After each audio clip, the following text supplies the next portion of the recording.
Hoje iniciamos o workshop que vai falar sobre proteção patrimonial e sucessória, um tema que vem sendo super divulgado nas mídias, com base de várias necessidades e dores que os clientes vêm passando desde as crises, né, que a gente vem vivenciando na pandemia, e sem dúvida é um assunto muito atual, com todas as questões também políticas e legislativas de alterações que a gente vem vivenciando nesse momento.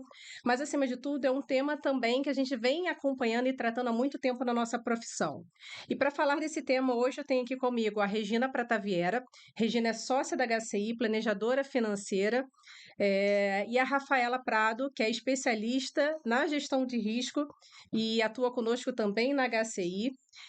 Nesse primeiro bloco falaremos com elas duas e no segundo bloco falaremos com o Dr. Rodrigo Jakov, advogado, tributarista, e também com o Robson Castro, que também é sócio da HCI, assessor de investimentos e também atua no planejamento financeiro. Então, iniciando esse bloco, Regina e Rafaela, sejam bem-vindas, obrigada pela participação. Obrigada a você. Muito legal. A gente vai começar falando sobre os impactos financeiros, né, em relação aos imprevistos que acontecem na vida, nas nossas vidas, né, de todos que têm patrimônio. E é um tema que é difícil, e eu vou colocar aqui para vocês um pouco da minha sensibilidade ao pensar em trazer esse tema para vocês, tá? Eu atuo no mercado financeiro há 22 anos. E o assunto na mesa, quando a gente senta para conversar, né, Regina e Rafa, é que a gente vem se tornando cada vez mais gestoras de crise, gestoras de problemas. Por quê? Porque existem situações onde a gente não consegue, às vezes na nossa vida, no dia a dia, né, querendo pensar no negativo, mas imprevistos que acontecem, porém as pessoas só se preocupam depois que acontece. E quando eu consigo atuar de forma preventiva na vida desse cliente, eu tenho diversas ferramentas para atuar, protegendo o patrimônio desse cliente. Quando a gente atua na gestão de risco, ou seja, na crise, quando eu tenho uma ferramenta, né, e eu brinco até com a sorte, eu consigo resolver a questão do cliente. Então, o nosso objetivo nesse workshop é falar com vocês sobre as situações que acontecem nas nossas vidas, que podem acontecer, e quais são as ferramentas que vocês têm, no caso com a Rafaela e com a Regina, comerciais, de proteção do patrimônio financeiro de vocês, né? Então, a gente abrindo esse tema, Regina, vamos falar sobre alguns imprevistos que acontecem e quando a gente pensa na família, né? A gente vinha falando sobre impactos de natureza imprevisível, e aí eu queria que você destacasse qual a importância de se preparar para situações inesperadas nessa visão do impacto financeiro no patrimônio. Okay. Boa noite a todos, um prazer estar aqui com vocês. A gestão de risco, a proteção patrimonial, que a gente vai comentar aqui hoje, que é o foco, ela está muito relacionada com o planejamento financeiro que a gente faz. Como a Vanessa falou, quando a gente vai fazer um planejamento financeiro para o cliente, a gente foca muito no hoje, na carteira de investimentos, nos objetivos futuros, como é que está a minha previdência, e a gente nem sempre consegue dedicar tempo para pensar realmente numa proteção futura e na proteção contra esses imprevistos que acontecem e a gente não controla. Então, quando você faz planejamento financeiro, eu digo que a gente constrói uma ponte, né, onde a gente vai chegar lá no futuro, na nossa independência financeira, para que esse patrimônio financeiro substitua a renda do nosso trabalho. Só que isso é uma jornada, e essa ponte vai sendo construída ao longo do tempo. E uma ponte bem construída é uma ponte que tem pilares muito bem sustentáveis, né? E os pilares disso são alguns. Por exemplo, o seguro-saúde, porque a gente sabe que qualquer imprevisto com a saúde pode comprometer todo o patrimônio e até, às vezes até mais, né? São coisas que não acontecem, sejam eventos acidentais ou por doença. Então, a gente tem que ter um seguro-saúde, porque isso vai nos proteger de um bom atendimento, mas vai proteger o patrimônio já construído, né, ao longo dessa jornada. Outro pilar importante é a reserva de liquidez, Então, de 6 a 12 meses de despesas, porque também a gente não controla quando uma renda pode cessar por qualquer motivo que for, ou qualquer despesa eventual que tenha ao longo do caminho, por algum imprevisto que aconteça, então a gente tem que ter essa reserva. E os seguros de vida, porque uma coisa é certa, né? Em algum momento a gente não estaremos aqui, infelizmente, só que a gente não sabe quando, né? Eu acho que esse é o único seguro que é para um risco certo, né? Porque geralmente os seguros são para riscos incertos. E o seguro de vida é para um risco certo, porém, quando ele irá acontecer, não sabemos. E aí você vai também fazer um estudo sobre a proteção patrimonial, a proteção familiar, qual é o impacto financeiro que uma morte prematura causa à família? Como isso vai impactar o seu patrimônio, né? Como está a organização desse patrimônio, seja por imprevisto recente, ou seja lá na frente, quando a sucessão vier a ocorrer. Então, esse é o planejamento que a gente tem que pensar antes, tem que estruturar antes, para que, nesse momento, tudo esteja organizado da melhor forma possível para ter o menor impacto financeiro para a família. E tem as coberturas também para a nossa vida, né? Uma doença grave, quem é profissional liberal se afastar por doença ou por acidente, para a reposição dessa renda, tem esse tipo de proteção, assim como outros, né? Mas essa avaliação geral ela é de suma importância, Muito o quanto legal. antes. Muito legal, esse ponto que você comentou sobre os pilares, né? Quando a gente fala de seguro-saúde, leia um plano de saúde, um bom plano de saúde. E quando a gente fala assim desses pilares, é porque ninguém quer ficar doente. Mas, sem dúvida, hoje os custos envolvidos em uma internação de longo prazo, em uma UTI, a gente pode botar em uma quinzena em UTI, dependendo do hospital, ele dilapida todo um patrimônio construído ao longo de toda uma vida. E é exatamente nesse aspecto que a gente quer trazer para vocês as situações, para que a gente consiga dimensionar para vocês a importância de se pensar nisso. Né? E já puxando esse gancho, Regina, da morte prematura, que assim, se tem uma certeza que a gente brinca, é um tema que o brasileiro não gosta de falar.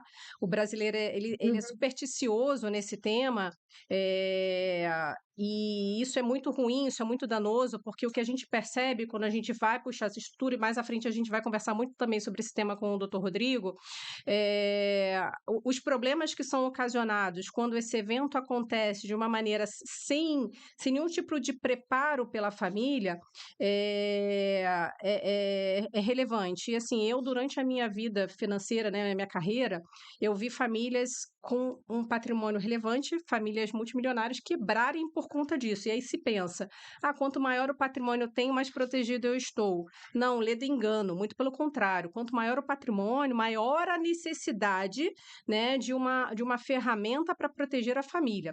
Então, a gente, quando fala em morte prematura, e eu vou discutir aqui, a gente vai acabar entrando um pouco na questão de custos de inventário. A gente tem no Brasil um custo médio, né, em torno de 15% a 20% o custo de inventário, que quando a gente compara com demais países no mundo, o Brasil ainda, de certa forma, ele tem um custo mais baixo do que outras estruturas, né? Nos Estados Unidos em torno de 40%, na Europa, Portugal em torno de 50%. E aqui eu não vou entrar no mérito de que a gente está sendo beneficiado por isso não, pessoal, porque a carga tributária no Brasil, em outros aspectos, ela é muito relevante e muito acima da média comparado com outros países, mas no caso do inventário ainda não. E aí, quando a gente pensa nesses custos, qual o grande problema que a gente enxerga, né, Rê, na nossa realidade? A gente observa que quando acontece uma situação, a família e os herdeiros não estão preparados para arcar com esse custo. E então, vamos supor, né, que tem um filho, tem uma esposa e eles estão dependendo, acreditando que receberão a herança e com o recebimento da herança pagarão todos os custos. Essa é a principal ideia que as pessoas têm, né? Só que acontece exatamente o inverso. Os custos eles são pagos previamente para que consiga acessar todo o patrimônio. E aí, entrando nesse assunto, Rê, qual a ferramenta hoje que existe, eu digo comercial, porque existem ferramentas jurídicas né, também, mas a ferramenta comercial hoje que existe no mercado para proteger os herdeiros e a família no caso de uma morte prematura? Quando a gente faz esse planejamento, não existe uma fórmula mágica, né? Cada família tem uma estrutura, cada família tem uma necessidade, e junto com o cliente a gente vai desenhar qual é a necessidade dessa proteção. Quando eu falo necessidade da proteção, qual o valor financeiro que a família precisará para, num momento de sucessão, seja ele inesperado, uma morte prematura, seja lá na frente, para começar o inventário, né? Quando existe o evento, morte, existe um prazo de 60 dias para se começar esse inventário. E a ferramenta que a gente usa, que é complementar a todas as outras ferramentas jurídicas, que depois o doutor Rodrigo vai explanar aqui para todo mundo, como um testamento, uma holding, etc., é o seguro de vida. Porque através do seguro de vida, a família terá liquidez imediata, porque ele não entra em inventário, não tem imposto de renda, não tem TCMD, não tem custo algum, para dar andamento nesse inventário. Então, a gente calcula o custo desse inventário, ou seja, esse percentual de 15% aproximadamente que a Vanessa falou, e mais 1 ano ou 2 anos de despesas fixas da família. Por quê? Nem sempre o inventário ocorre rapidamente, né? A gente tem vários exemplos aí que a gente vivencia aqui no dia a dia, de inventários que demoram 2 anos, 3 anos, e isso é muito prejudicial a todo o patrimônio, né? São patrimônios que vão se deteriorando, fica lá preso, não tem o que fazer, e os boletos continuam chegando, como eu falo, né? Infelizmente, a família precisa de recurso para pagar as escolas, pagar o condomínio, pagar o supermercado, então a gente faz essa conta junto com o cliente e chega no valor. Hoje nós temos seguros de vida bastante modernos, né, que foram desenhados muito parecidos com os seguros internacionais, foram modelados da mesma forma, então são seguros que você quita em 10 anos e ele é vitalício, e você tem esse patrimônio no momento de zero agregado no patrimônio familiar. O que eu quero dizer com isso? Eu quero dizer que se você compra 1 milhão de cobertura para a família, ou seja, 1 milhão de importância assegurada, a partir do momento que você pagou o primeiro prêmio, vamos dizer que essa pólice custa 500 mil, você vai pagar 50 mil todo ano, pagou o primeiro 50 mil, aconteceu um imprevisto, esse patrimônio de 1 milhão vai para a família e a pólice será quitada. Então, é o único produto que eu digo que compra patrimônio, né? A partir do momento que pagou o primeiro prêmio, o patrimônio familiar já teve um aumento bastante expressivo. Então, ele é muito eficiente em qualquer estrutura de planejamento sucessório, seja para a pessoa física, seja para empresas, porque ele também é usado para a sucessão empresarial, que a gente vai entrar um pouquinho mais à frente nesse tema. Legal. E aí, Rê, a gente falou aqui no evento morte, né? Mas pensando na vida, né? De que forma a gente consegue? Porque existe um outro evento que também é muito preocupante, que é o caso da pessoa sofrer um acidente e ele é o principal provedor da casa. E aí, nesse evento, ele deixa de ser uma fonte de receita para a família e passa a ser uma fonte de despesa, né? Eventos, a gente teve o caso do Herbert Viana, né? Que ninguém previa que fosse acontecer o acidente. Então, situações como essa são cotidianas no dia a dia, a gente não para pensar. Quando a gente vê uma família passando por um sofrimento como esse, é que starta em nós a preocupação de se pensar nessa possibilidade. Então, a gente está tratando aqui do caso de invalidez permanente, né? Que é a situação em vida que eu acho até também muito grave e é um ponto que as pessoas também não pensam nisso, porque essa questão da superstição é engraçado, né? Até a gente tenta entender um pouco dessa questão das finanças comportamentais e dessa parte psicológica, porque as pessoas acham que na contratação de uma proteção como essa, algo de ruim vai acontecer, né? E a gente até tem um custo nesse tipo de proteção muito baixo perante o que ele te protege, né, diante do que ele garante para você em vida, e às vezes o seguro, por exemplo, a gente até brinca, né, que às vezes a Hello, pessoa my friend. As pessoas. Good evening. No problem. Yeah, no, you can talk. Só um minuto, acho que tem alguém aqui. Você consegue mutar para Uh, Eu não consigo. in fact, in Belo Horizonte is a holiday tomorrow. Pode ler. Today is the kind of bridge. Só um minuto, que eu tô tentando fechar aqui e descobrir de quem é o áudio. Pode ler. Not only in Belo Horizonte. A few cities close to Belo Horizonte. Descobri. Bom, e aí nessa questão da invalidez, Regina, como que a gente deve estruturar esse mecanismo, né, essa ferramenta de proteção? O que deve ser pensado, principalmente porque vamos imaginar que a gente pense numa proteção do D0, né? Qual o valor de cobertura que esse segurado ele precisa ter para se garantir, para proteger, né, esse capital ao longo de toda uma vida, caso uma eventualidade venha a acontecer? Uhum. Essa é outra cobertura super importante que a gente trabalha também no planejamento, que é uma invalidez total permanente, né, por acidente. A gente vê que a cada dia a gente está mais suscetível a acidentes aí, né, um acidente de carro, seja o acidente que for, e você realmente vai deixar de gerar renda e vai passar a gerar provavelmente mais despesa, e tem aquela família que contava com a renda, né, do provedor, ou seja, se os dois são provedores de renda, vale a cobertura para os dois. É uma cobertura bastante acessível, né, ou seja, o custo é muito baixo. E qual é a conta que a gente faz? Bom, qual que é o seu custo de vida hoje? O custo de vida da família é R$20.000. Muito bem. Se houver um acidente e você não gerar mais essa renda, qual é o valor presente que você precisaria ter de patrimônio financeiro para que esses R$20.000 ou um pouco mais, já que vai ter uma condição de invalidez que gera mais despesa? Então, quanto será isso? 25.000, 30.000? Qual o montante financeiro que a família precisa ter para que seja gerada essa renda de R$20.000 até os 90 anos, até os 100 anos, né? Enquanto sobreviver, né? Enquanto as pessoas sobreviverem, e a gente costuma usar no mínimo 90 anos, porque sempre a gente tem que ser um pouco mais conservador, e ser conservador neste caso é viver mais, o que seria ótimo para todo mundo também, porque a medicina evolui, né, e a gente tem condições de saúde a cada dia melhor, então a gente tem que trabalhar com esse horizonte. E aí a gente vai fazer a conta. Bom, quanto tem de patrimônio constituído? Tem X. Esse patrimônio que você tem constituído, que é para a sua independência lá na frente, quanto falta para chegar nessa independência financeira?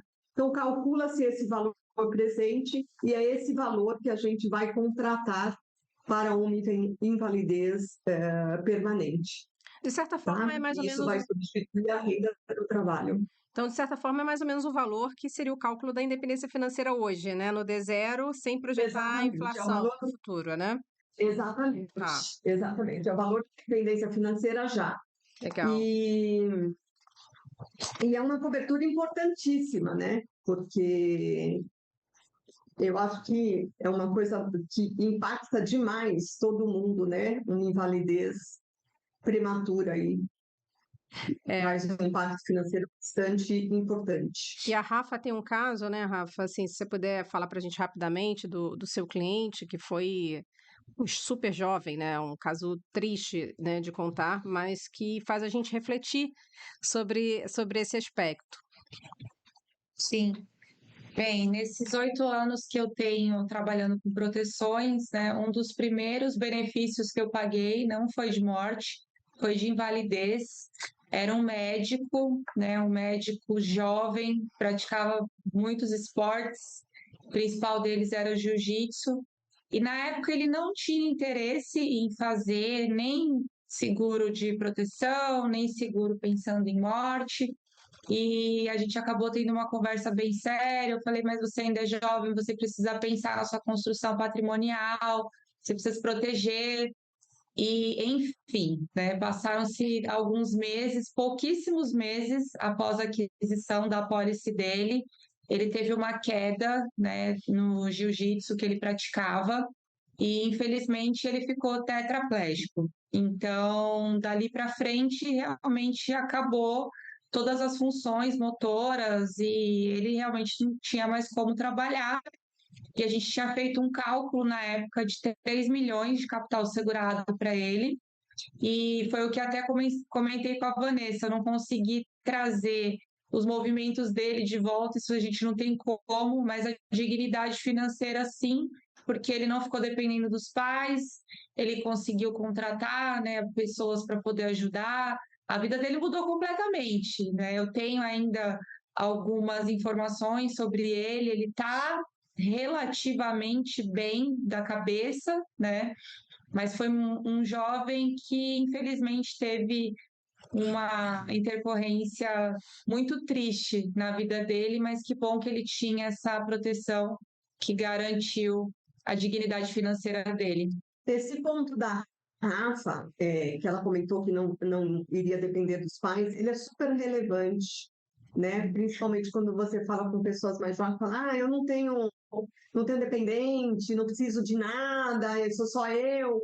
Então, nesses casos de invalidez, a pergunta é: se isso ocorrer com você, a sua família terá condições de mantê-lo financeiramente nessa nova condição? Né? Então, é nisso que a gente pensa. Infelizmente, não são os assuntos mais gostosos para se Agradáveis, né? conversar. Exato. São coisas que acontecem, né? Se a gente ligar num jornal, todo dia tem uma notícia triste nesse sentido. E a prevenção é a melhor forma, né? Eu digo que ninguém sai de uma concessionária sem um seguro do carro, né? Que vale 200 mil, 300 mil. Mas a gente sai todo dia para a rua sem uma proteção, né? Então, exposto a tantos riscos que a gente tem. Então, é essa reflexão que a gente traz aí para todo mundo também. O produto não traz azar, né? Não é para ninguém ficar rico, realmente é a proteção financeira, né? É a forma que a gente consegue ajudar diante dessas situações. Sem dúvida. Desde que eu comecei a com isso, né, lá atrás, eu entendi que o processo é de conscientização, porque culturalmente, realmente, como a Regina bem colocou, a gente não tem, né, essa educação financeira de que a gente precisa primeiro se proteger, depois se preocupar com o carro, depois se preocupar com o celular, depois se preocupar com a casa. As pessoas têm um pouco distorcido, né, essa questão desse valor, né, de vida. Até porque o seguro também não era comercializado tão corretamente como é hoje, né? Que é baseado realmente nas necessidades daquele cliente. Então, quando a gente consegue trabalhar dessa forma, entender a necessidade desse cliente, conscientizar e mostrar a importância de uma ferramenta financeira que pode ajudar em todas as outras pontas do planejamento dele, acaba fazendo muito mais sentido. Verdade. Então, a gente falou aqui nesse primeiro momento, né, da questão da proteção da vida, da invalidez, e agora eu vou entrar no assunto que a Regina havia comentado, da questão do impacto nas empresas, né? Eu imagino aqui que nós tenhamos empresários e quais os riscos associados vamos dizer assim, na permanência, né, na perpetuidade de uma empresa onde nós temos, independente de sócios familiares ou não, caso um dos sócios venha a faltar, venha a falecer, por que isso, né? Porque o que a gente tem, existem vários motivos que podem levar uma empresa à falência. E esse é um dos motivos que a gente vem percebendo um acréscimo de recorrência. Por que isso? Primeiro, porque pode adentrar a empresa um herdeiro que não tem competência técnica para dar continuidade, né? Ou que os demais sócios não desejam ter esse herdeiro como sócio. Então, dentro dessa discussão, Regina, eu acho que aqui é uma novidade. Quando eu trago esse tema com os meus clientes, eu percebo que eles entendem isso. Nossa, eu não sabia que existia essa ferramenta, e isso não precisa ser independente do tamanho da empresa, né? Eu acho que isso mais relevante é que essa ferramenta ela funciona independente do tamanho da empresa, independente da quantidade de sócios, e acima de tudo, até mesmo em uma empresa familiar, e principalmente uma empresa familiar, onde a gente percebe que, num caso como esse, no caso de um inventário, no caso de uma morte, ocorrem muitos conflitos, e conflitos que não foram previamente identificados, porque acontecem somente mesmo depois da morte. É aí que a gente vai descobrir, que até brinco, né? A gente às vezes conhece as pessoas ou no divórcio, na separação, e também nesses momentos, infelizmente, onde o dinheiro é colocado em cima da mesa. Então, nesse sentido, eu queria que você falasse para a gente um pouco dessa estratégia que existe como proteção da empresa e que protege a empresa financeiramente, né, principalmente. Isso. Como eu disse, seguro de vida, ele é uma ferramenta para resolver o financeiro, né? O emocional a gente não consegue resolver, como a Rafaela mesmo disse, mas o financeiro sim. Quando a gente está pensando um planejamento sucessório empresarial, a gente traz para o cliente, né? A gente começa lendo o acordo de acionistas, né? O que prevê o acordo de acionistas, né? Como será a sucessão dessa empresa? Se está previsto no acordo, se não está, como está. Às vezes a gente vê que está previsto lá no acordo que a família não afins, né, não vão entrar nos familiares, as cotas dos sócios falecidos serão compradas pela empresa, tal. Só que ninguém pensa no caixa. Como é que eu vou gerar este caixa para comprar essas cotas do sócio falecido? Então, o seguro de vida ele vem para trazer essa liquidez para a empresa. Então, a gente vai identificar qual é a participação de cada sócio no negócio, qual é o valuation dessa empresa, quanto cada sócio participa, e vai fazer um seguro do tamanho da participação de cada sócio, cujo beneficiário é a empresa. E também é a empresa que vai pagar esse seguro. E vai ser, lógico, a gente vai fazer isso com um advogado do cliente, né? Porque isso tem que constar no contrato, no acordo de acionistas, que essa indenização será especificamente para esse fim.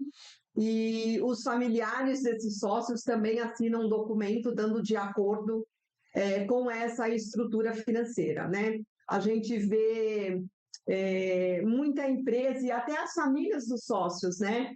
Em situações bastante difíceis, quando acontece a ausência de um sócio, principalmente quando ela é muito prematura, ou a empresa não tem caixa para comprar as cotas do sócio, a família contava com esse patrimônio que não recebe porque a empresa não tem caixa, a empresa também tem prazo para entrar com esse inventário, em 180 dias tem que estar resolvido, precisa talvez ir buscar um outro sócio, e se não resolver, nada anda. Então, a gente faz essa estrutura junto com os advogados que vão desenhar isso com a gente, ver qual é o valor necessário de se fazer essa proteção.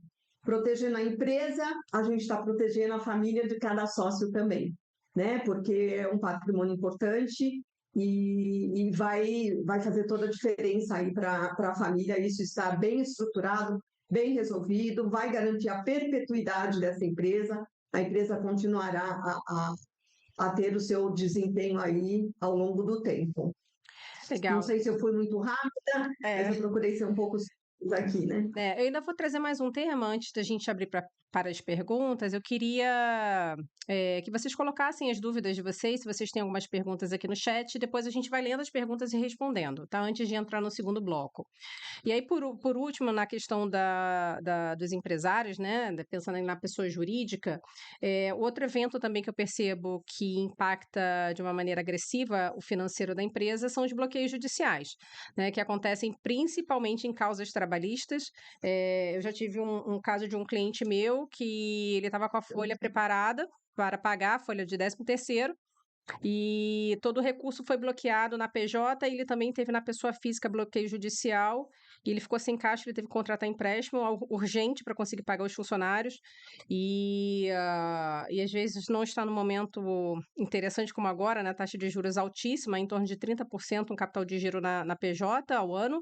E como, Regina, que um empresário ele consegue, porque assim, a gente não sabe, né, quando que vai acontecer o evento. Existe alguma forma preventiva de evitar que ocorra esses bloqueios nas contas tanto da pessoa jurídica quanto dos sócios? Existe sim, são os seguros de responsabilidade civil, né? O seguro garantia, que a gente chama, mas é um seguro de responsabilidade civil.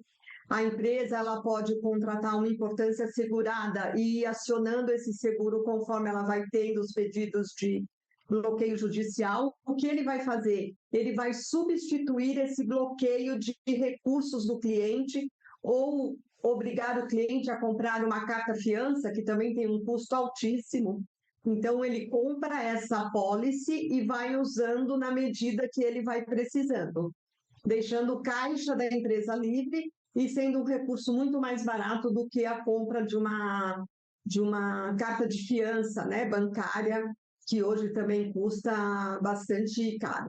Ele se prevenindo, né, sabendo, dependendo de como é a empresa, o quanto de processo ele tem aí para ser julgado, ele compra um valor de apólice total e vai usando, vai liberando esses recursos conforme chegam os pedidos de bloqueio judicial, né? E isso é super bem aceito hoje no judiciário, né? Então não tem problema algum e não impacta o caixa da empresa, né? Maravilha. Bom, eu vou fazer a primeira pergunta do Evaldo.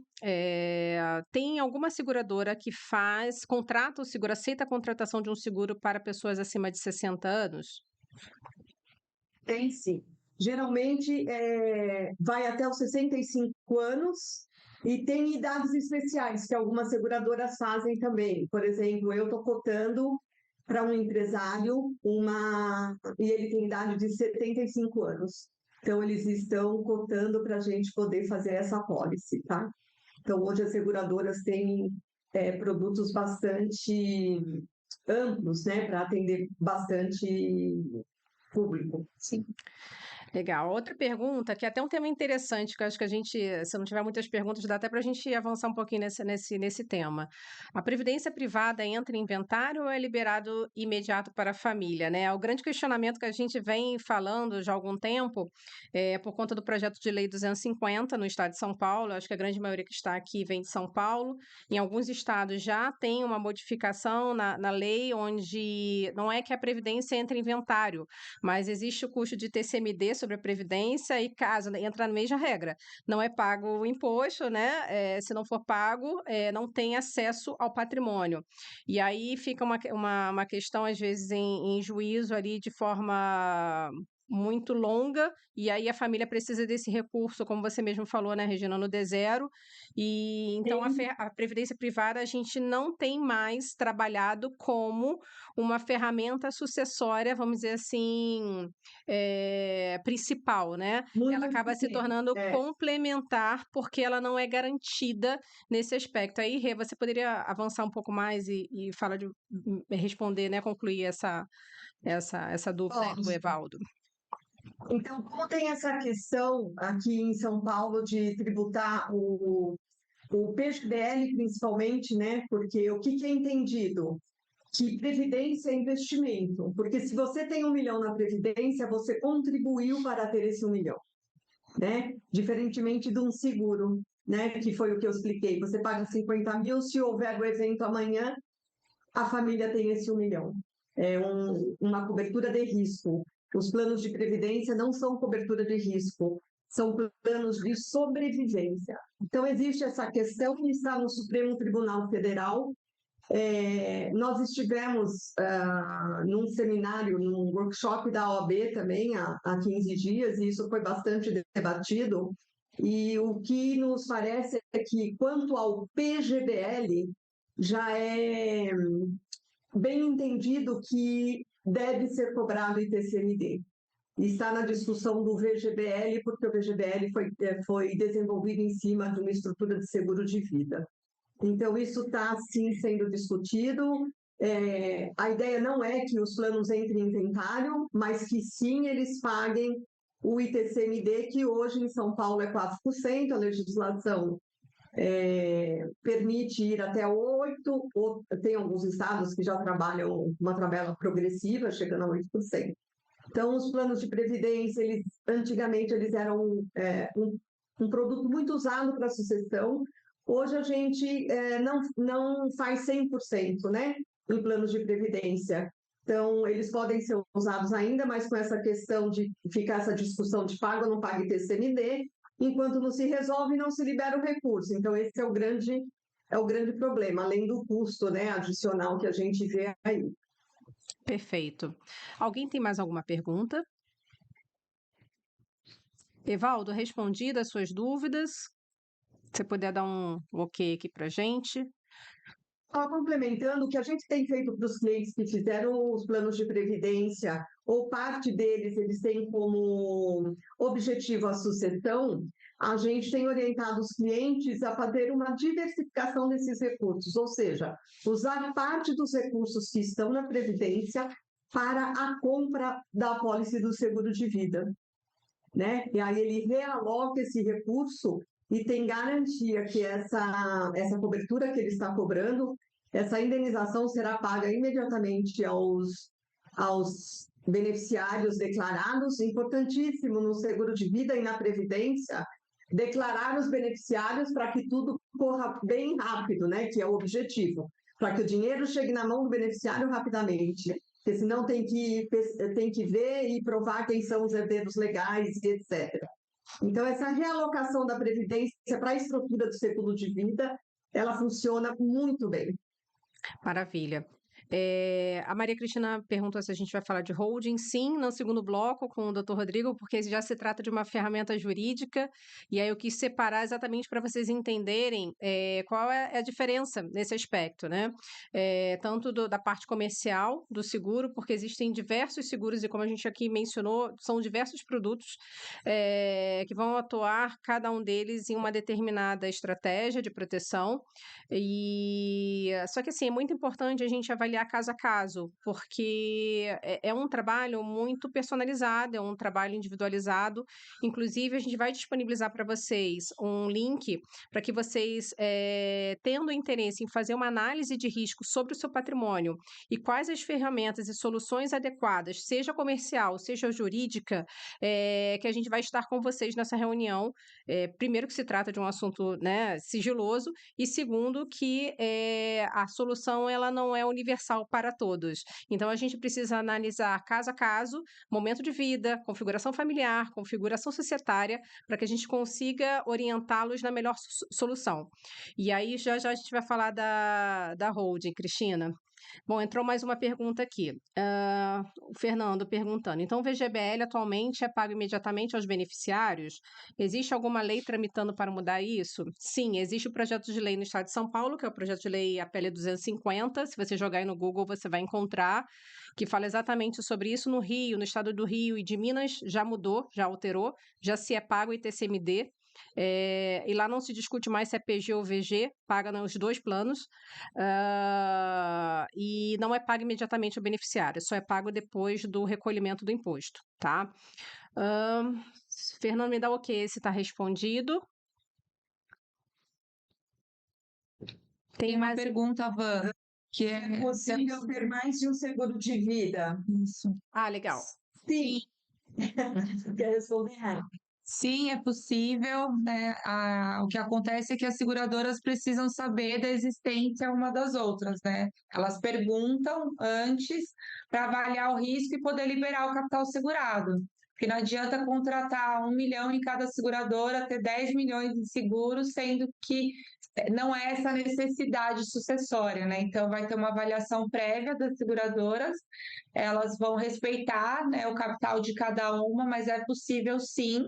Só que, como eu falei, essa análise de risco ela é feita previamente e todas as seguradoras se conversam para que o capital seja liberado de forma total ou parcial.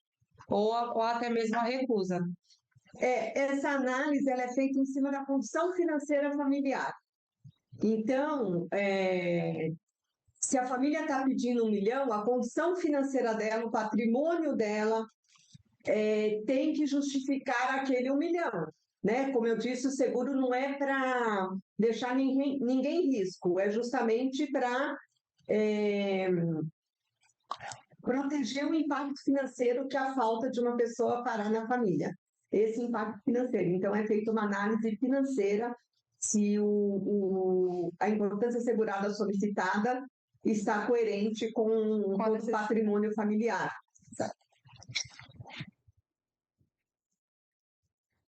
Perfeito. Eu coloquei aqui para vocês o link do formulário para vocês preencherem, para depois a gente entrar em contato e agendar com vocês essa reunião individualizada para análise de risco.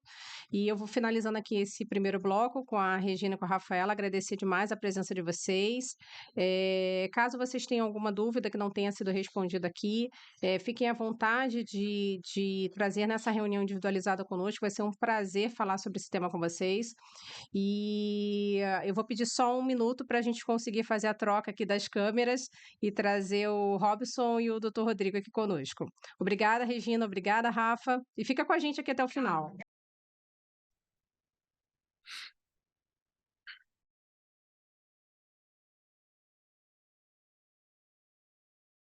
Bom, então eu queria apresentar a vocês o Dr. Rodrigo Diakov. Rodrigo, são tantas especializações, eu prefiro que você se apresente para não ser injusta e faltar com alguma delas. Rodrigo é advogado, ele atua em parceria conosco, um profissional extremamente competente e fala das suas especializações que são gigantescas, seu currículo para a gente. Bom, antes, Vanessa, eu queria agradecer o convite, o seu convite, do meu grande amigo Robson, para falar de um assunto que é muito caro.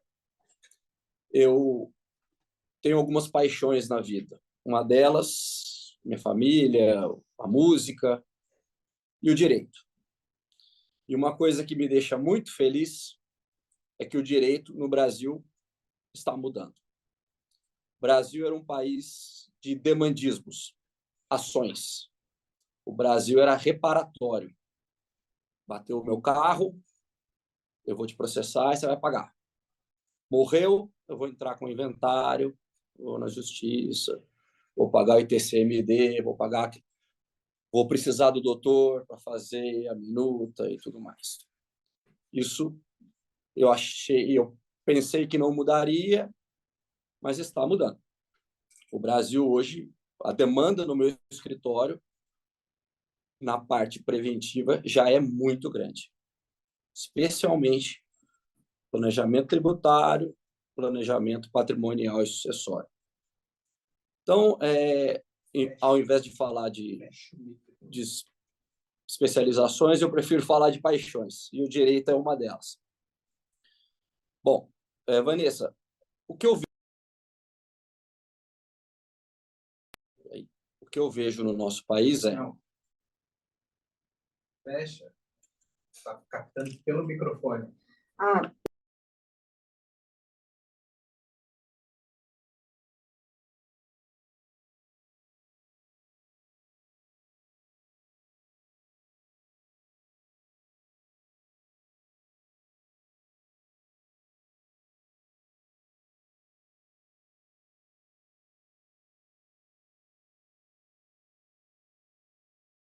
Estão ouvindo? Agora. Acho que não. Tem que ser com o microfone aberto. Bom, então, Vanessa, o que acontece? O país tem uma cultura que está mudando, finalmente. Isso é muito importante. O Brasil precisa mudar, porque o judiciário não vai dar conta. São milhares e milhares e milhares de processos. E em todas as instâncias, STF, STJ, não tem mais. Então, isso precisa mudar. E está mudando. O planejamento patrimonial, o planejamento sucessório, ele é uma ferramenta que acho que, após a pandemia, ficou ainda mais relevante, porque ela mostrou que as pessoas, infelizmente, nos deixam. E nos deixam de uma hora para outra. A Regina pontuou bem, nós falamos de tabu, morte, divórcio, são assuntos ruins de tratar com o cliente, mas são assuntos necessários, assuntos importantes e assuntos necessários. Por isso, eu venho aqui, com a minha contribuição, com um pouco que eu sei da área, de 22 anos na labuta, para tentar ajudar, tentar esclarecer e tentar retribuir aí a confiança de vocês no convite. Maravilha. E aí eu já vou começar com uma pergunta já desafiadora para você, tá? Existe blindagem patrimonial? Eu fiquei até bravo, né, Vanessa, com o título. Não. Não, o termo está incorreto. O termo está incorreto. Não é que o termo está incorreto. Não funciona. Não funciona. Quem vende como blindagem, vende como algo que é intransponível. Meus bens estão blindados, o meu patrimônio está blindado. Não há. O que há são camadas de proteção, são camadas eficientes que, utilizando-se do direito de forma correta, protegem o patrimônio do cliente. Eu costumo dizer que nós temos 3 pilares básicos para um bom planejamento. E eles são a tributação, a sucessão e a proteção. Então, assim, aquele que vende a blindagem vende um instrumento que no direito brasileiro não existe. O que existe boa. O que existe uma camada de proteção que ela vem do direito societário. O direito societário tem uma regra que nos traz a proteção, a segregação do patrimônio. Sem eu me aprofundar demais, é dizer que, olha, eu quero ser sócio da Vanessa. Eu não posso ingressar com o capital da minha vida inteira de advocacia, colocar ele sobre o risco num negócio novo com a Vanessa. Mas o legislador quis dizer o quê? Olha, eu quero fomentar a atividade econômica. Então, eu tenho regras no direito que protegem o meu patrimônio. A famosa limitada é uma delas. Então, não há blindagem. O que há é uma proteção. O que há é uma eficiência tributária, uma eficiência fiscal, uma eficiência sucessória, que, sem dúvida nenhuma, vai minimizar uma série de problemas. Vocês mencionaram aí, a Regina mencionou a questão trabalhista, que é uma questão muito sensível para os empresários, mas a questão tributária também, né? Contra o fisco, não há proteção que chegue. Então, blindagem não é bem o termo que a gente costuma utilizar.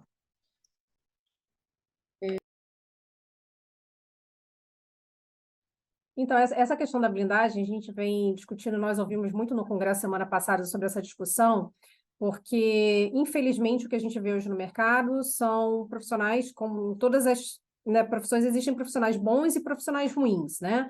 E essa questão da blindagem patrimonial, o termo blindagem patrimonial, ela traz uma falsa sensação para o cliente de que ele, em uma única ferramenta, ele vai conseguir resolver todos os problemas e se proteger de qualquer evento. E a realidade não é bem assim. E é exatamente por isso que a gente está aqui nesse workshop trabalhando e informando vocês, trazendo essa conscientização de que não funciona dessa forma. Então, tem muita gente aí vendendo terreno na Lua e o mais preocupante, existem pessoas comprando. Então, já adentrando aí o termo, né, o que a gente tem hoje são ferramentas de proteção patrimonial e uma delas é a holding, que aí teve a pergunta da Cristina aqui, né? E a gente vai entrar nesse tema. Então, eu queria, Rodrigo, que você explicasse como que funciona a estratégia de holding e se ela é adequada para todo mundo, vamos dizer, né? Porque também é um outro termo que tem sido está muito, como eu vou dizer assim, até banalizado, e, de certa forma, as pessoas estão vendendo como uma ferramenta sofisticada e algumas pessoas acham que ela é devida em seu patrimônio, quando, na verdade, a gente pode ter outras ferramentas jurídicas tão eficientes quanto e mais baratas. Então, eu queria que você entrasse nesse tema, aprofundasse e explicasse para a gente para quem serve a holding. Com a mudança vem o modismo, né? Todo mundo quer ter uma holding agora. Eu quero ter uma holding porque a holding é a solução para os meus problemas. a holding ela é uma ferramenta, mas ela não é uma ferramenta para qualquer tipo de planejamento. Ela precisa ser tratada com uma série de outras questões para que ela seja eficaz.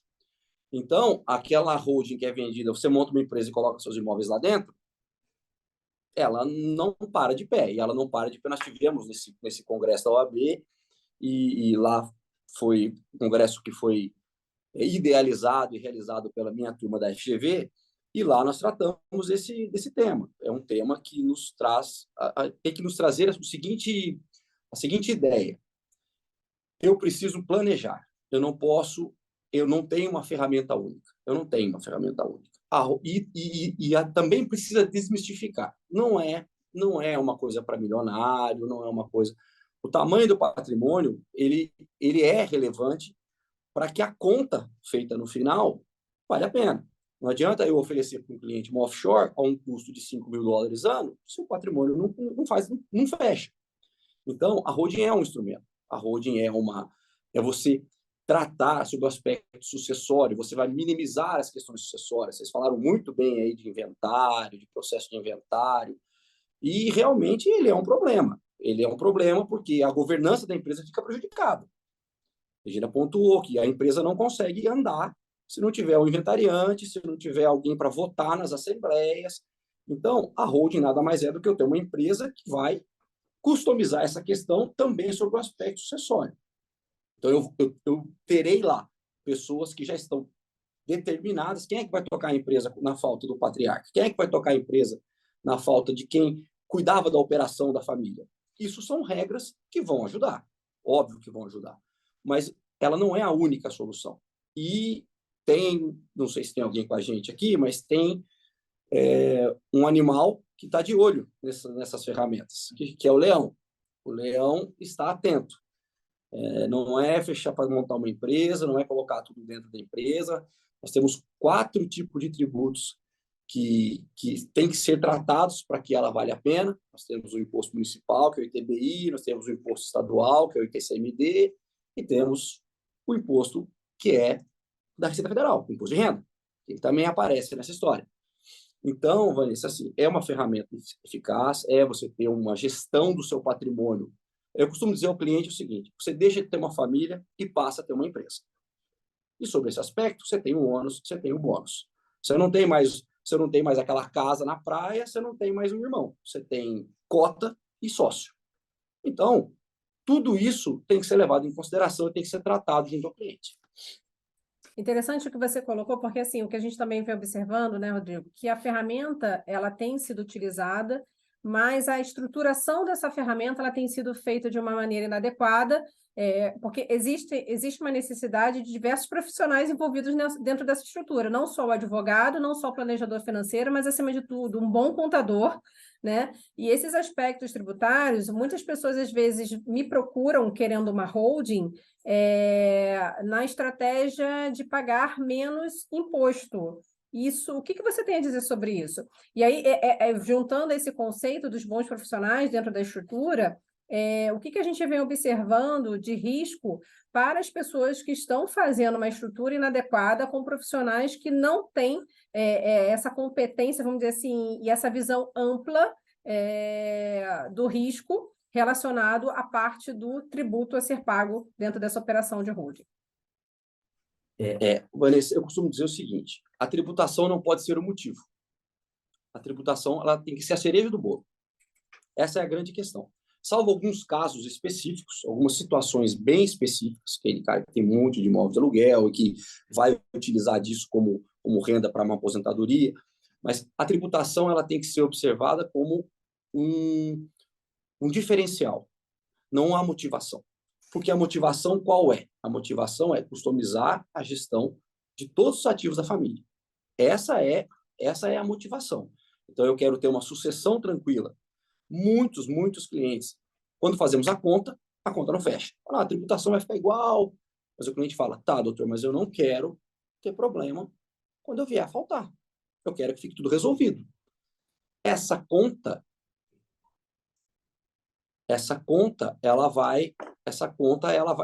tem que ser observada. Eu tenho que olhar para ela e falar assim: olha, tributariamente não vale a pena. Tá, mas a minha vontade, eu tive um caso de um cliente dos Estados Unidos que ele disse, eu falei, olha, não vale a pena. Eu falei, então, Rodrigo, mas eu viajo de avião para cima e para baixo, eu quero deixar isso resolvido.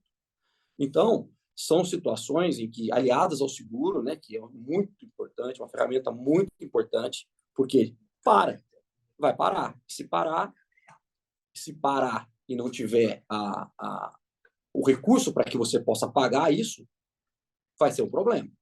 Então, a tributação, eu costumo dizer que precisa ter os olhos para a tributação, mas ela não tem que ser o foco, salvo algumas raríssimas exceções.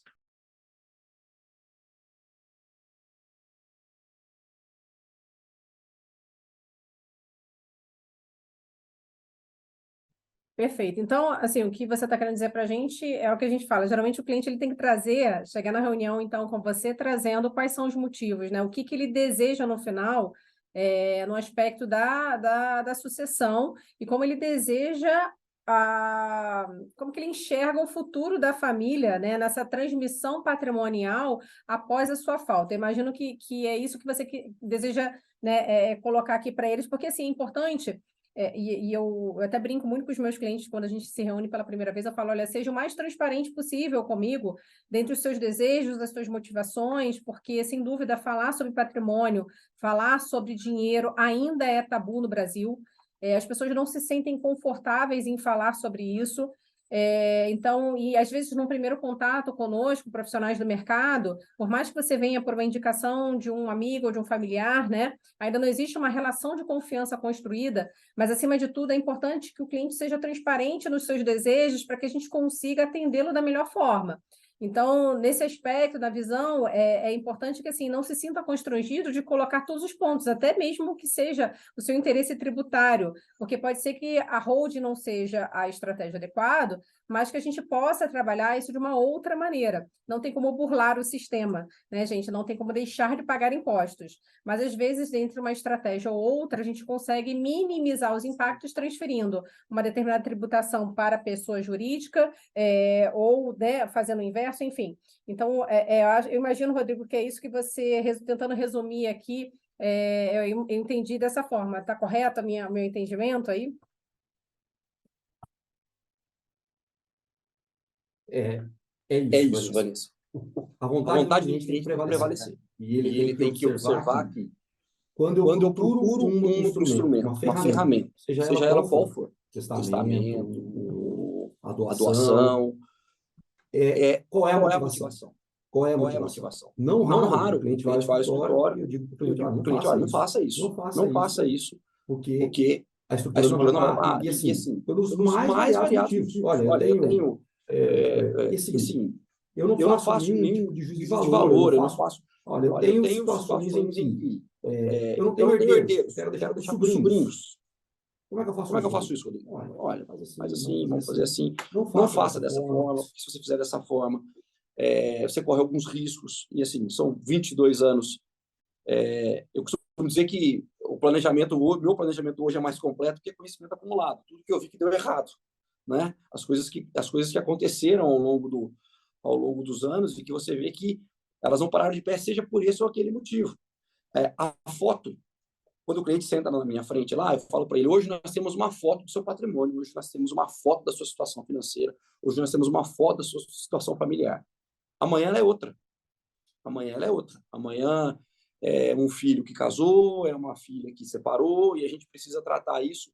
É um relacionamento perene, é um relacionamento que perdura, porque precisa hidratar essa questão. Sempre, olha, Rodrigo, agora eu tenho um neto, o que eu vou fazer? Como é que eu faço? Eu posso passar isso para o meu neto? Eu não posso passar isso para o meu neto? Quem administra?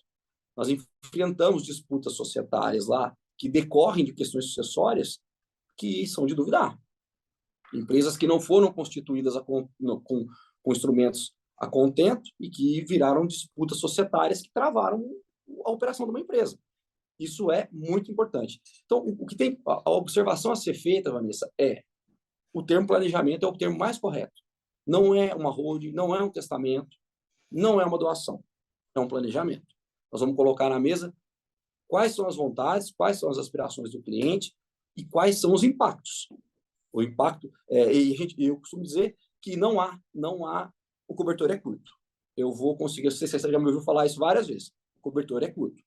Se eu for olhar só para a tributação, eu vou deixar o meu pé de fora, que é a sucessão, ou eu vou descobrir a cabeça, então o cobertor é curto. Não tem mágica. E a blindagem são mágicas, que a gente viu bem no Congresso, você esteve lá, que o fisco está de olho, o fisco vai cada vez mais, porque ele é ávido a arrecadar, e é uma ferramenta que é feita, não pode ser feita por qualquer um, porque essa avidez de arrecadação ela vai aparecer.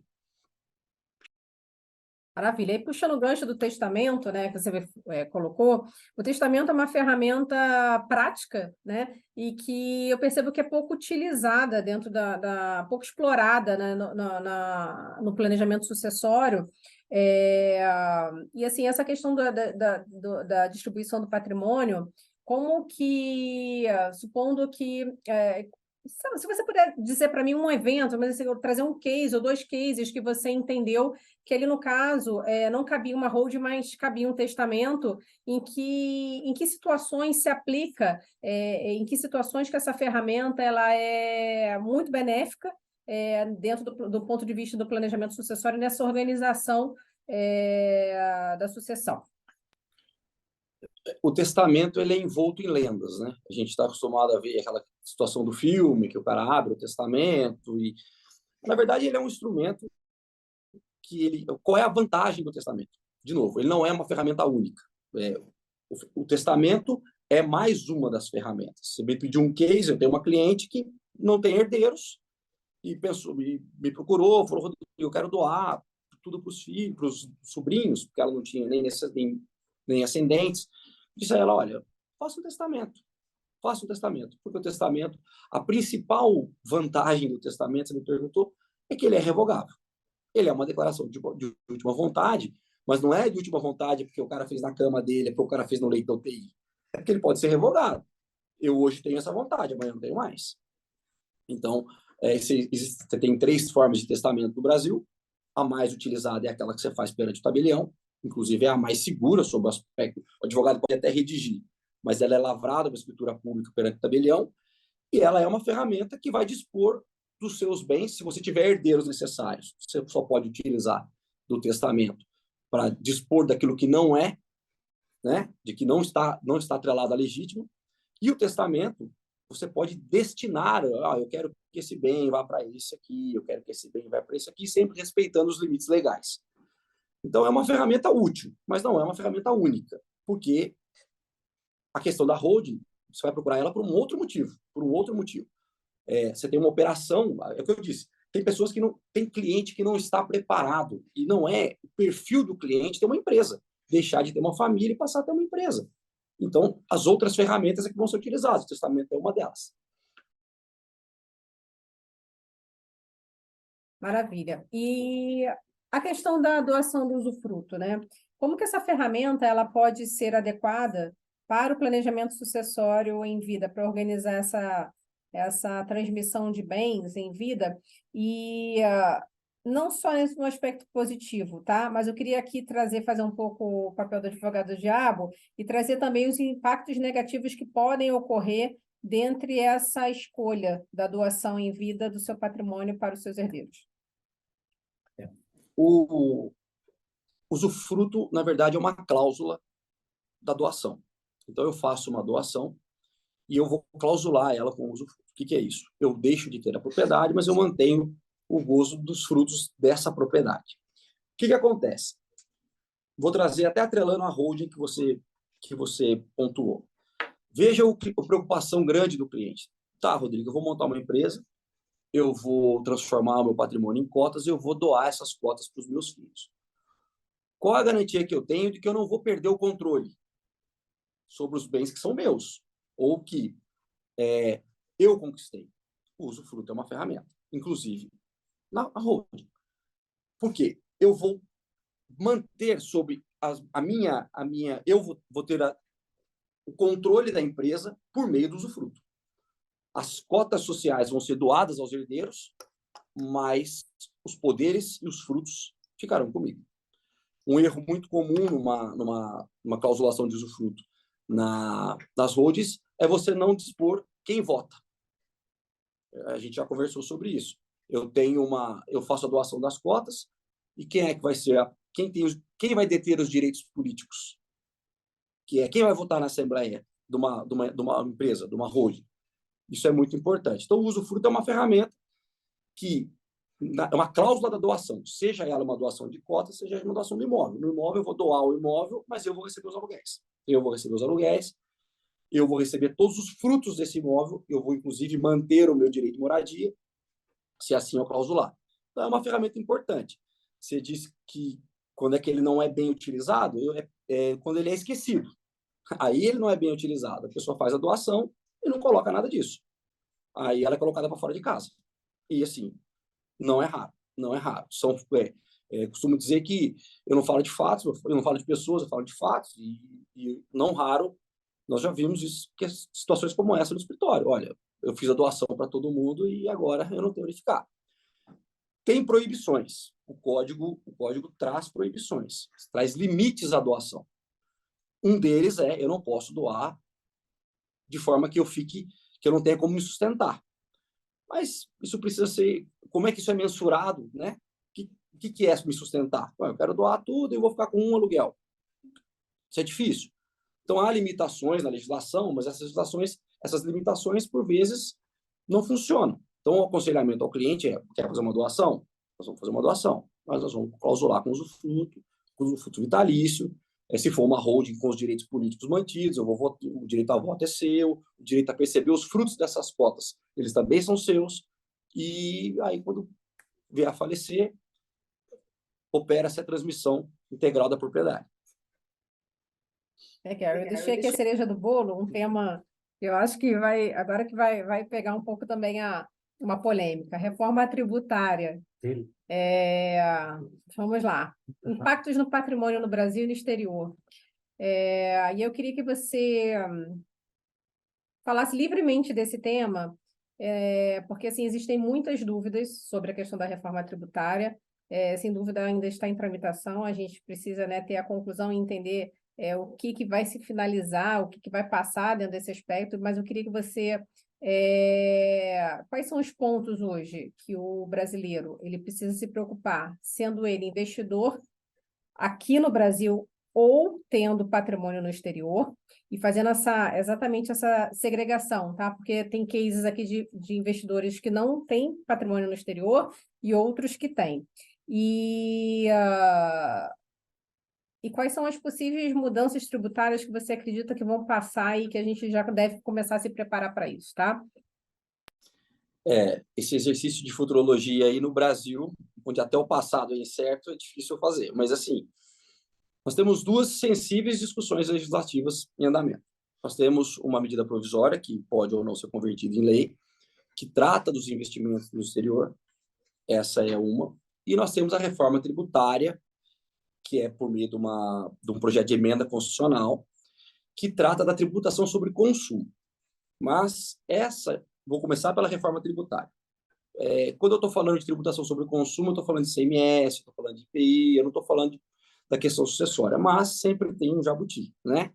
Lá no meio da reforma tributária tem um debate sobre o ITCMD. Regina pontuou bem, a Rafaela também, é o imposto sobre herança mais barato do mundo.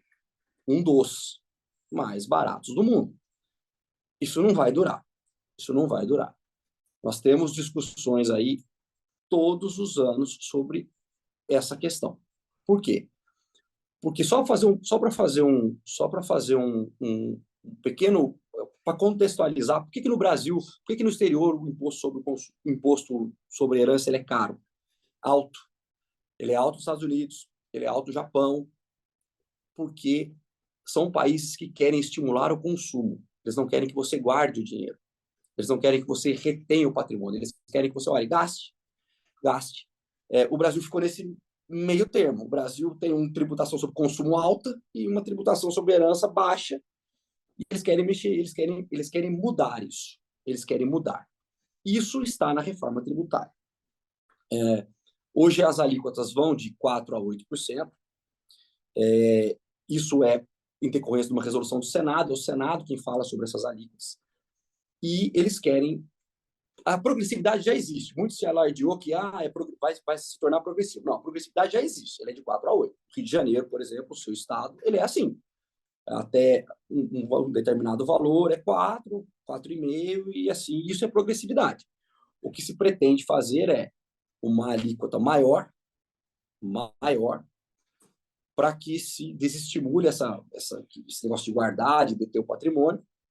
E uma outra questão que já foi tratada antigamente, não é tratada com muita relevância na reforma tributária, mas que é federalizar o imposto. Hoje o imposto é estadual. Cada estado determina o seu, respeitando essa resolução do Senado que eu mencionei.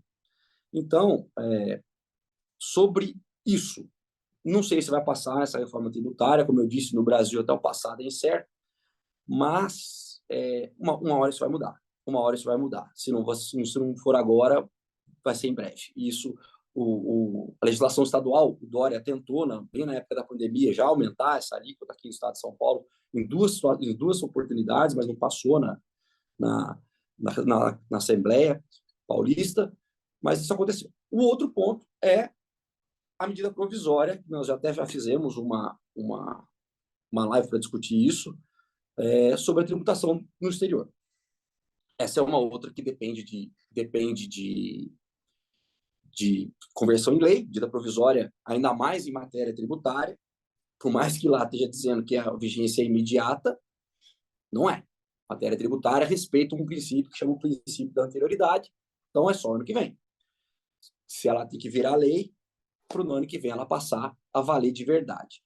Ela traz modificações sensíveis, muito sensíveis. Nós tratamos disso numa outra live, principal delas, a offshore. A offshore, que hoje não é mais offshore, hoje é PIC, né? Que hoje a gente trata com outro nome, a mesma coisa, mas no Brasil a regra é tributação sobre regime de caixa. O que isso quer dizer?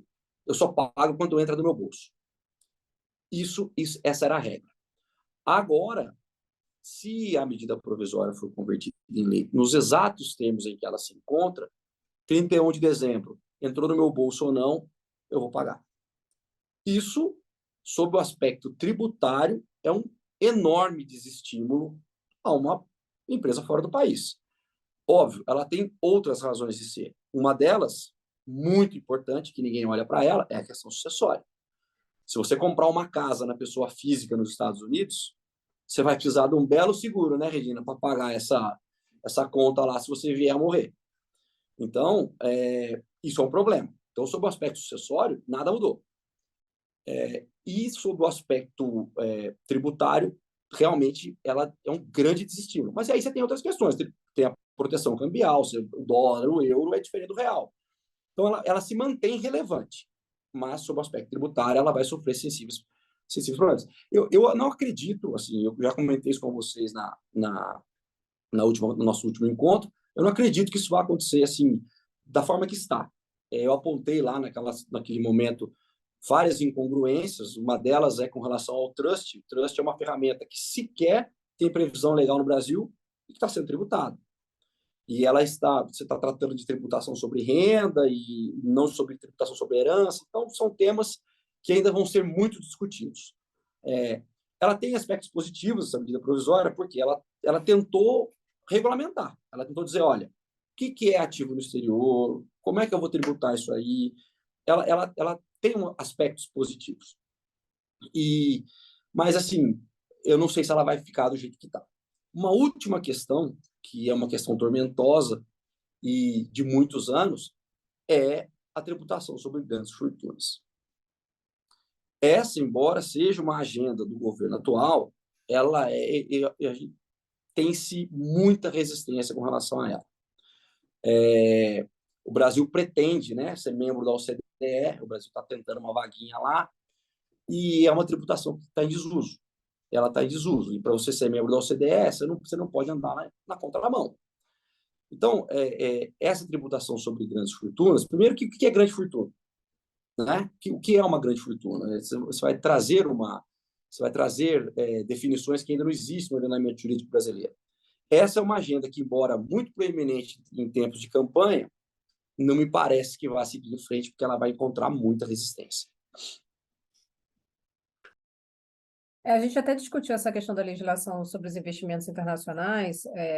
Depois das eleições houve um acréscimo, né, no interesse do investidor brasileiro em diversificar seus investimentos no exterior como uma forma de proteção governamental, de risco, né, de qualquer tipo de bloqueio sobre patrimônio. Então, são traumas que a gente viveu aqui no Brasil e sem dúvida, hoje existe, né, uma emenda constitucional que protege, mas ela não é 100% garantida. Então, quando aconteceu vamos dizer assim, essa aprovação, né, Rodrigo, de uma maneira super urgente, de uma maneira assim, até precipitada, que a gente chama, a sensação que a gente teve no mercado financeiro foi que era sabe, um freio nos investidores para pararem de mandar o recurso para fora. Mas do ponto de vista da tributação internacional sobre investimentos, para o investidor pessoa física, a regra não mudou, ela continua a mesma. Mas a gente ainda discute essas questões porque existe uma grande dificuldade desta informação, não existe nenhuma obrigatoriedade, principalmente dos Estados Unidos, né, falando que aqui é o principal destino desses recursos, de comunicar ao Brasil, à Receita Federal do Brasil, o patrimônio que o cliente detém lá no exterior. Então, não existe nenhuma obrigatoriedade dos Estados Unidos fazer isso. Então, como que o governo ele vai conseguir monitorar, né, essa questão e controlar, como que a Receita Federal vai conseguir controlar se o investidor ele está recolhendo devidamente ou não o tributo?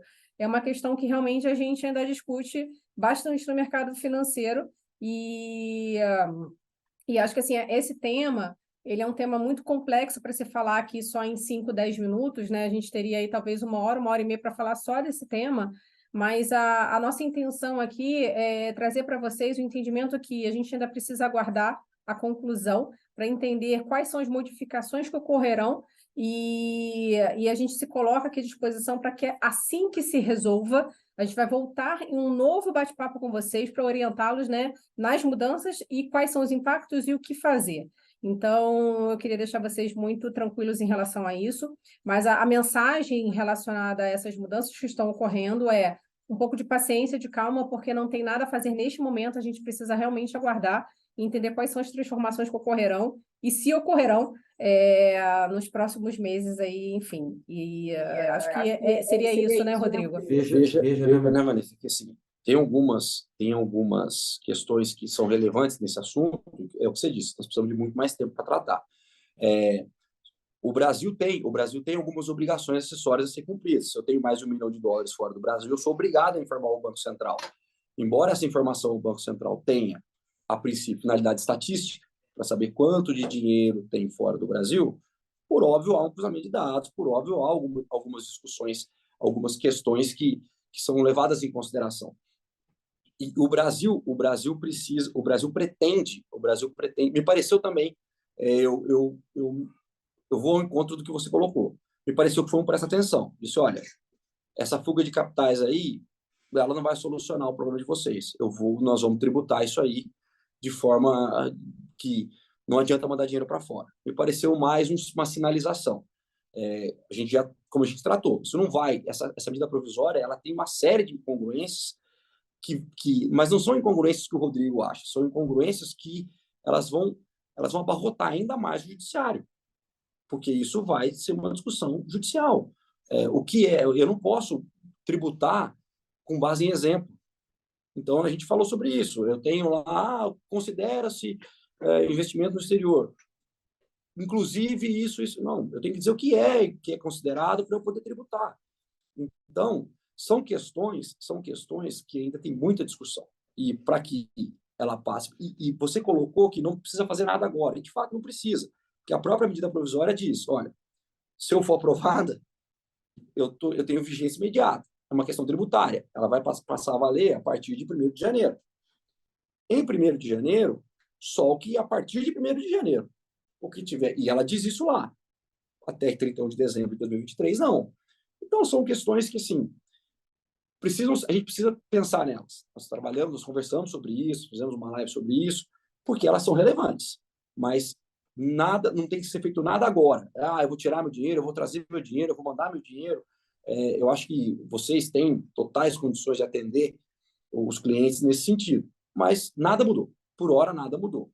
Foram feitas várias lives, vários artigos, várias matérias, mas por hora nada mudou. E até aproveitando esse gancho, eu tenho uma dúvida do Cícero.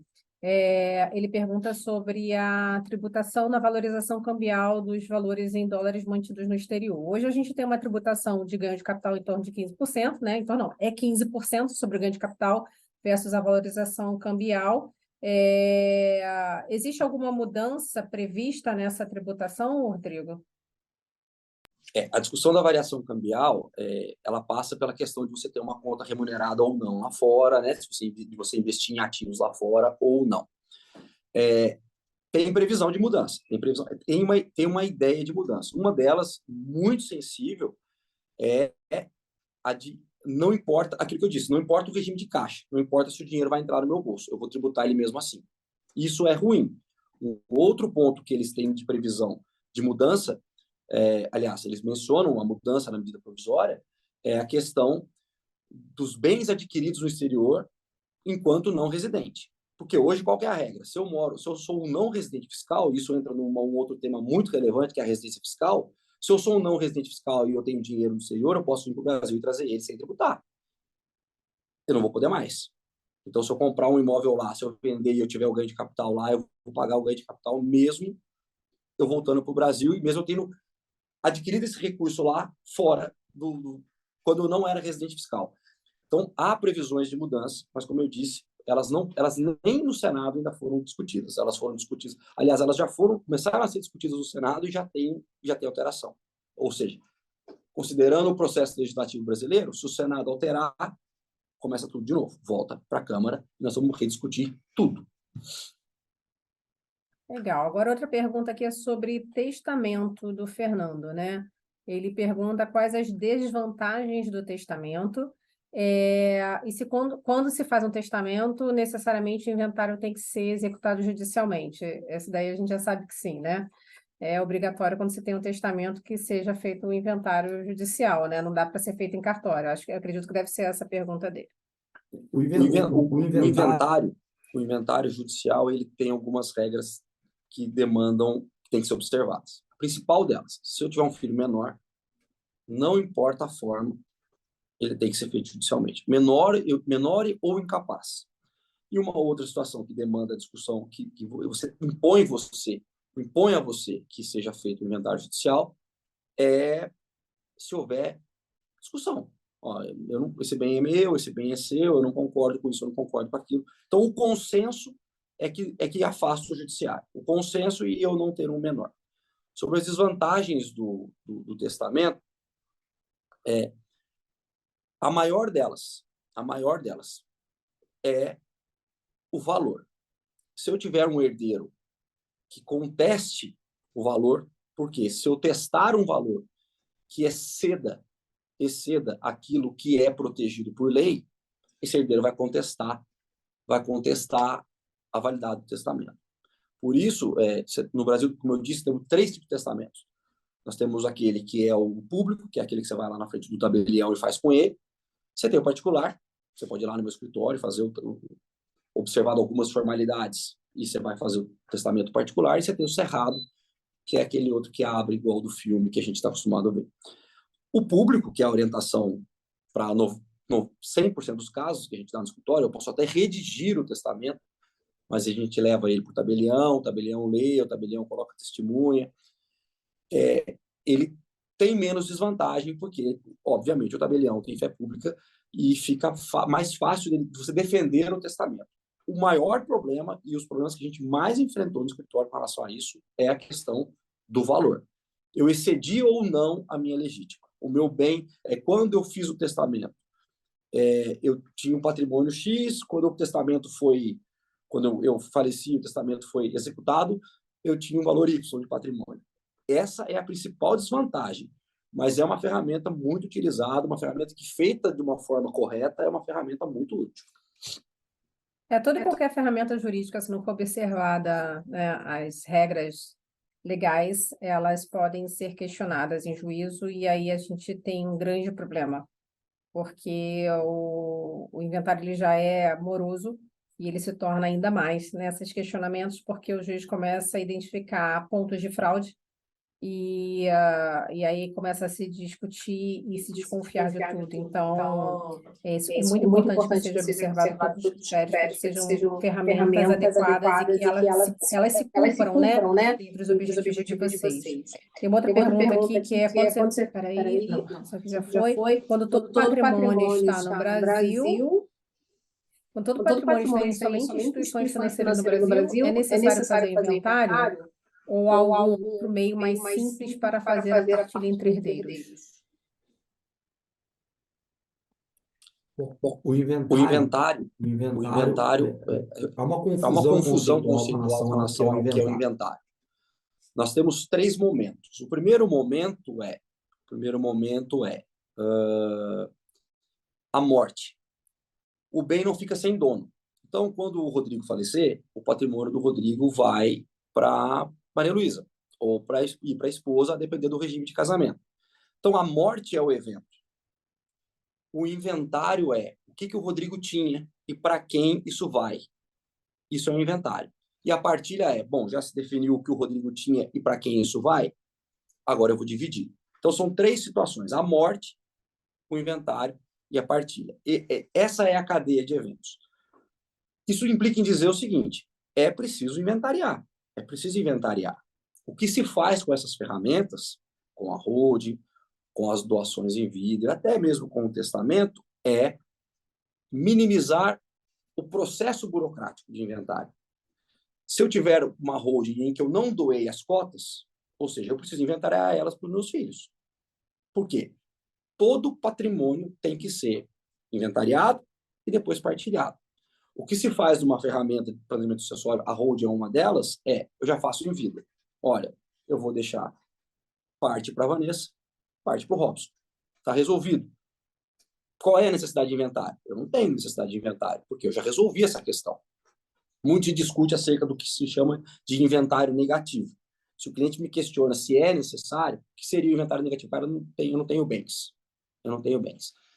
Quando o cliente me questiona, há uma discussão se ele é obrigatório ou não. Quando o cliente me questiona sobre isso, eu digo a ele o seguinte: você deve fazer. Por quê? Porque você vai mostrar para, inclusive, os seus credores que você não tem como pagá-los. Então, a ausência do inventário não é a ausência do inventário, é minimizar os impactos dele no aspecto tributário, nas contas aí, que a Regina falou, eu não consigo pagar, porque eu tenho que pagar o imposto para poder dividir, e a burocracia. Eu não preciso buscar o judiciário, eu não preciso buscar o cartório, eu vou fazer a situação vai ser, o problema vai ser minimizado. Então é preciso sim fazer o inventário.